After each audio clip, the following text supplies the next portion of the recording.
Hello and welcome to the Bill Douglas Cinema Museum podcast series on item histories. For this series, we'll be taking a look at items from the Bill Douglas Cinema Museum, which is located on the University of Exeter campus.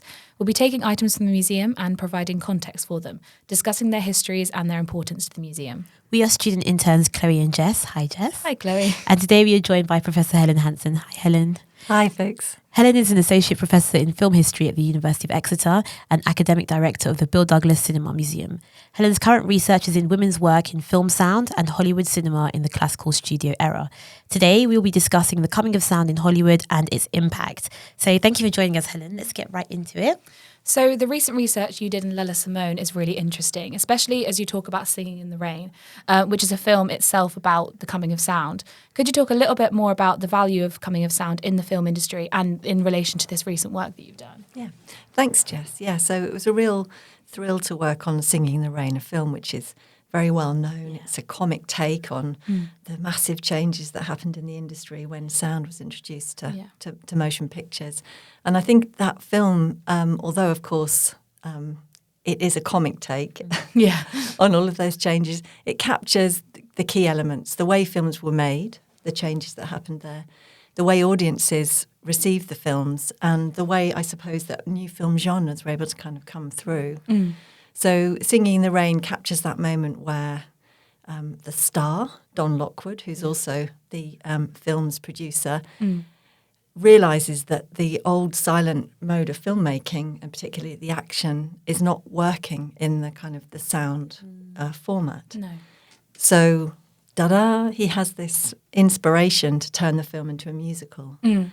And then subsequently the film explores the talent of singing and dancing, the traditions of vaudeville, tap dance as an important kind of feature, and the way I suppose that a song in a film can help us understand the deeper relationship between the characters, which they might not have even kind of acknowledged themselves. So the film really works very well in that way.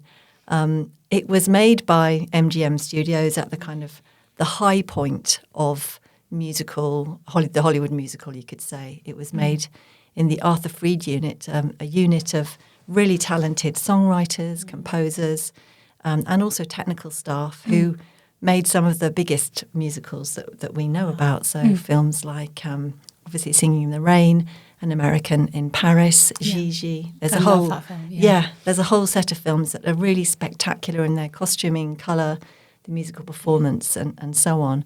And with my work on Singing in the Rain, I wanted to dig a little bit into the background. I knew that there were a number of women working in the Freed unit, doing all sorts of tasks. Some of them were planning choreography for some of the dance numbers.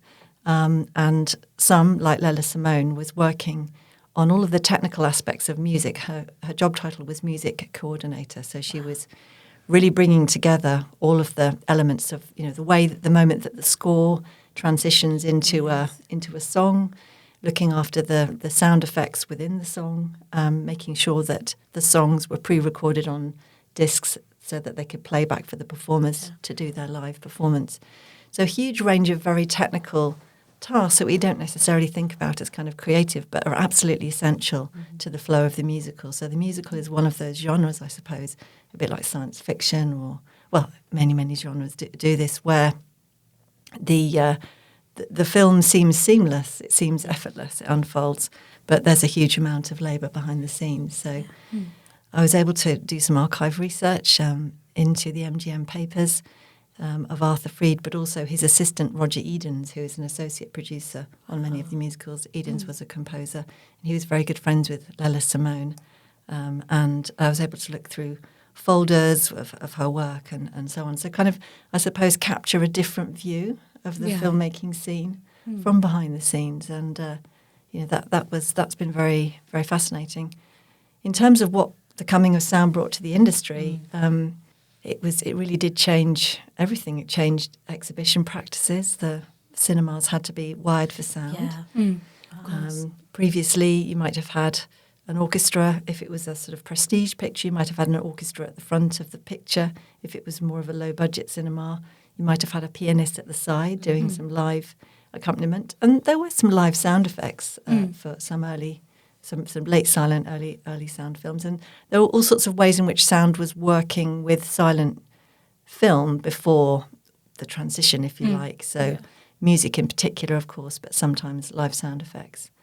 And what it brought to the industry was this sort of totally new way of doing things. I think in the experimental phase, the phase we might think of as the late 1920s, the experiments that Warner Brothers, for example, were doing with their Vitaphone short films or some short sound newsreels that Fox Pictures were making.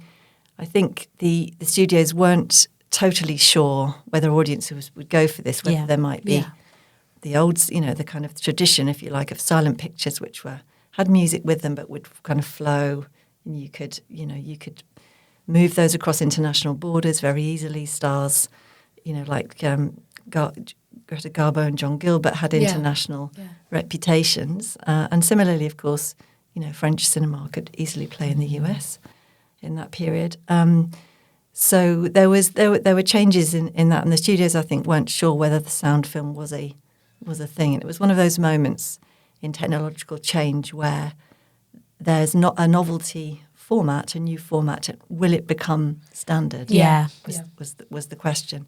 And I think the studios had to kind of play around with that. And it wasn't, I think, until the success of The Jazz Singer, Warner Brothers film, which was, it's a very odd film. It's a part sound, part silent film. It shifts awkwardly between the two mediums. But the novelty of it really captured audiences. And I think Warner Brothers could see that there was an appetite for this. And then in the period between, I suppose, 1927 and 1929, 1930, the studios were making two formats, making a sound version and a silent version. And they were, behind the scenes, they were bringing in technicians, sound people who knew about sound recording and sound playback. And some of those people were from radio. Yeah. Some of them were from the telephone industries. So you had this really interesting arrival of the kind of the technician, and that's some of my work has been really trying to trace that group of people and how they adapted from their technological take on sort of getting a perfect recording to what they began to understand as the story values of sound. Yeah. Or in one screenwriting manual, the ear appeal of sound. One of the screenwriting manual that said to screenwriters, look, you need to write for the ear as well as for the eye. Interesting. Yeah. And the way in which sound effects, live sound effects, and obviously dialogue was a big draw. The dialogue of hearing the star's voice, but the way in which sound elements, in fact, began to be more integrated. Music, in a sense, was the easier part because there was already a tradition of accompanying silent film. Oh. Actually, following on from talking about the sound technician, what impact do you think the coming on of sound had on the behind the camera role? So the writer, the editor, the technician, director. Yeah, it had a big impact, I think, on all roles. And whilst the sound technicians were looking after the recording and the editing of the sound and building up libraries of sound effects and so on, other crafts had to accommodate. Yeah. So writers certainly, editors definitely, and being able to edit sound was, I suppose, and picture was something that had to get worked through. Yeah. But also the way a director might work and the way that you had to organise when you're going to shoot a scene. Yeah. So you couldn't sort of have, a bit like in Singing in the Rain, you couldn't have someone off screen shouting the directions. The actors had to memorise those, produce them. Yeah. Dialogue had to be, had to be exact, or the dialogue had to be feel naturalistic for the characters. Cameras in the early sound period were very noisy, so they were. Yeah, this reminds me of the Downton Abbey film. The second one sort of spoke about the coming of sound a little bit in this way. Yeah. So the camera would be, our little podcast studio would be in something a bit like this size, and with pointing out through a window, so it would only have a limited range of angles onto the action. Yeah.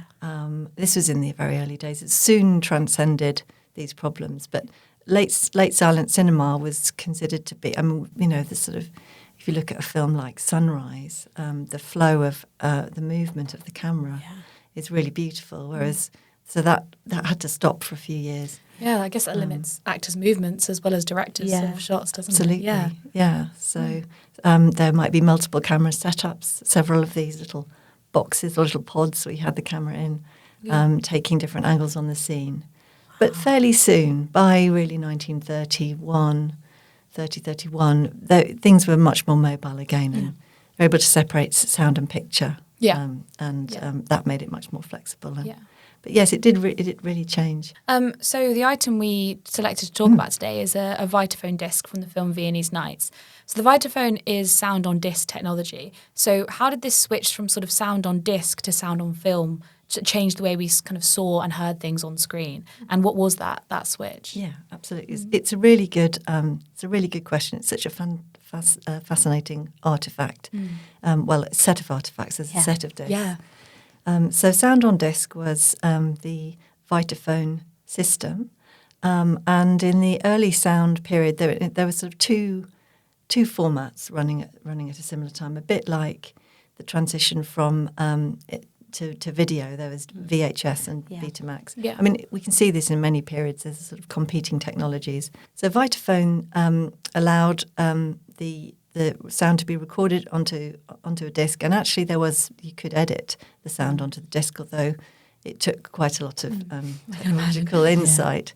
So once the sound track, if you like, was finished, it would be put on the disc and played back, synchronized with a projector, which was playing the film, and the disc would play for about 11 minutes, which is the same time span as a reel of film. Oh, wow. So a projectionist would set up the disc and the film, set them off at the same time, hope that they didn't get out of synchronization. I was going to say, if they get out of sync. Yeah, absolutely. So that joke in Singing in the Rain where the record jumps and you're getting the wrong voice, that was, I think, based on this. There were quite careful synchronization techniques, but the projectionist was, in a sense, a bit like a disc jockey, playing this, making sure that the image and sound were synchronized. And then at the end of the reel, he would have another projector with a separate turntable. And in a sense, you'd have reel 1 and side 1, and then reel 2 and side 2 would be on a different disc. So if you look at the numbering of the Viennese Nights discs, you turn it over, it's 1, 3, 2, 4. This is so that the projectionist could, during screening the film, could switch between those and make sure that you had sort of a continuity of the sound. As we've described here, it was slightly awkward. Yeah. Whereas sound on film couldn't get out of synchronization. No. But there were various competitions around patents and so on. But pretty soon, by mid 1930, early 1931, all the studios, including Warner Brothers, had switched to sound on film. So it was a pretty quick switch. Oh my God! It was a pretty quick switch. Yes. Okay.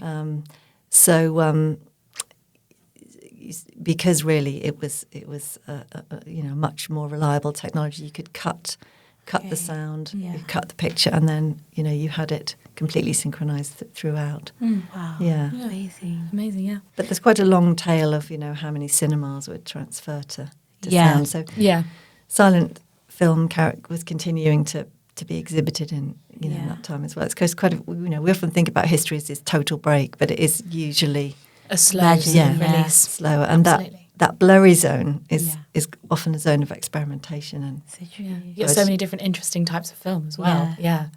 That's incredible. Oh, thank you so much. As a final question, what impact do you think the museum has on the life of the university and beyond? Yeah, I think it has a really strong impact on student experience, particularly in humanities, where students can come in and look at materials in a class, and it can often spark, even if a student is not a film specialist, it can spark an interest in primary research, historical research. And of course, there's there's wonderful folks like you who volunteer and really input a lot into the life and working of the museum.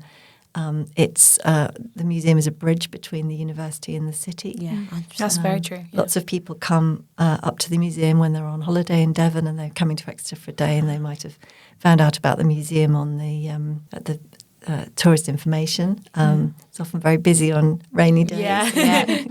People get off the beach and come and look at something different. So I think it's really important, and it's absolutely, wonderful to have a major collection on a campus as we do, and it can go from admiring unusual and beautiful objects through to obviously deep research in film history. We've got researchers from other universities working with us this week, working with the collections. So it works on multiple levels, I think. Yeah, fantastic. Thank you. Thank you so much.